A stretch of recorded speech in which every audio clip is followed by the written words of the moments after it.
तिरुपति में एक ऐसा द्वार है जो जब खुलता है इतिहास बदल देता है।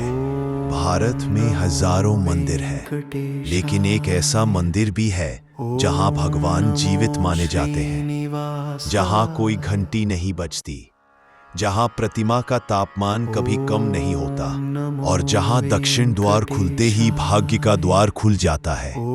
आज हम जानेंगे तिरुपति बालाजी की 10 मिनट की अद्भुत रहस्यमयी रोमांचक यात्रा, जिसे सुनकर आप कहेंगे गोविंदा गोविंदा। तिरुपति दुनिया के सबसे व्यस्त मंदिरों में है। 25 करोड़ भक्त हर साल आते हैं, लेकिन क्या आप जानते हैं मंदिर का गर्भगृह बहुत छोटा है।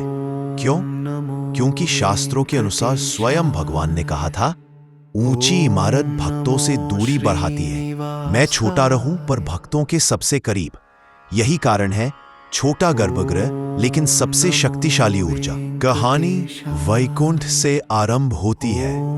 देवी लक्ष्मी पृथ्वी पर आती है और विष्णु श्रीनिवास बनकर उनके पीछे।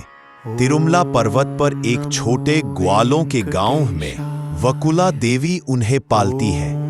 यही गांव बाद में पहली सेवा का अधिकार पाता है, क्योंकि उन्होंने बालक श्रीनिवास की रक्षा की थी। यह संबंध आज भी जीवित है।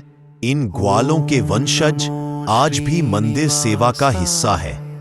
श्रीनिवास ने पृथ्वी के संतुलन के लिए एक प्रतिज्ञा ली कि वे कलयुग में यहीं विराजेंगे, तिरुमला पर। तिरुमला कोई सामान्य पर्वत नहीं, यह सप्तगिरी है, 7 पहाड़ों का समूह। रहस्य यह है, यह पर्वत वास्तव में शेषनाग का जीवित रूप माना जाता है, क्योंकि वैज्ञानिकों को इन चट्टानों में ऐसे कंपन मिलते हैं जो जीवित ऊतक में पाए जाते हैं। 7 पहाड़, शेषनाग के 7 फन और मंदिर उनके सिर पर। इसीलिए कहा जाता है तिरुमला पर्वत ध्यान में बैठा शेषनाग है। बालाजी के बाल कभी उलझते नहीं। हर दिन करोड़ों फूल चढ़ते हैं, लेकिन बाल बिल्कुल मुलायम रहते हैं, जैसे भगवान जीवित हो। प्रतिमा हमेशा गर्म क्यों? गर्भगृह में तापमान लगभग 48 सेल्सियस रहता है। फूल सूखते नहीं, पसीना निकलता है। इसे जीवंत दिव्यता माना जाता है।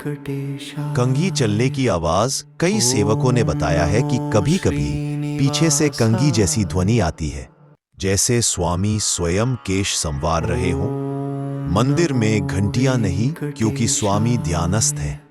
शोर से न जगाया जाए। तिरुमला के 4 द्वारों में सबसे शुभ, सबसे रहस्यमय है दक्षिण द्वार। यह द्वार सामान्यतः बंद रहता है, केवल विशेष पर्वों, राज पूजा या रेयर अवसरों पर खुलता है। कहते हैं दक्षिण दिशा लक्ष्मी जी की दिशा है। इस द्वार से दर्शन होने पर सारे आर्थिक और जीवन से जुड़े अड़चनें दूर होती हैं। इसीलिए इसे भाग्य द्वार कहा गया है। तिरुमला की लाइब्रेरी एशिया की सबसे पुरानी वैदिक संग्रहशाला है। यहाँ 2 लाख से अधिक ताड़पत्र पांडुलिपियां हैं। वेद, अगम, शास्त्र, प्राचीन चिकित्सा, खगोल विज्ञान। कई मंत्र आज तक डिकोड नहीं हुए। पांडुलिपियों को हाथ लगाने की भी अनुमति नहीं, क्योंकि वे ऊर्जा संवेदी मानी जाती है। अक्षय गंगा, यही श्रीनिवास ने पहला स्नान किया था।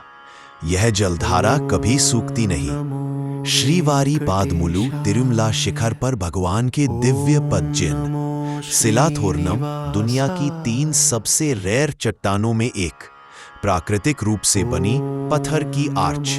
कहते हैं इससे ही भगवान की प्रतिमा का आकार तय हुआ। चक्र तीर्थम, जहां भगवान ने चक्र पुनः धारण किया। पानी में चक्र का कंपन आज भी महसूस होता है। पापनाशम, एक डुबकी और पापनाश। ब्राह्मणों के अनुसार यह ऊर्जा पुनर्जन्म स्थल है। बालाजी की पूजा क्यों अलग है? थिरुमंजनम, डिवाइन बाथ, स्वामी को स्नान देने के लिए चंदन, कपूर, दूध, हल्दी सब कुछ प्रयुक्त होता है, लेकिन प्रतिमा हमेशा गर्म रहती है। फूलों का रहस्य, सिर्फ वे ही फूल चढ़ाए जाते हैं जो भक्त मनौती और शुद्ध संकल्प से लाते हैं। पहले उन्हें सुगंध जांच से गुजारा जाता है, ऊर्जा खराब न हो। नित्य सरगोशियां कई बार गर्भगृह में हल्की फुसफुसाहट सुनाई देती है। कहते हैं यह स्वामी और लक्ष्मी जी का संवाद है। सच यह है, तिरुमला सिर्फ मंदिर नहीं, यह एक जीवित ऊर्जा केंद्र है। जो यहाँ आता है उसके जीवन में परिवर्तन निश्चित है, क्योंकि बालाजी किसी मूर्ति में बंधे नहीं है, वे आज भी जीवित है। और जब दक्षिण द्वार खुलता है, अर्चने नहीं, भाग्य खुलता है। गोविंदा गोविंदा वेंकटेशा गोविंद। वेंकटेशाय। ओम नमो श्रीनिवासाय।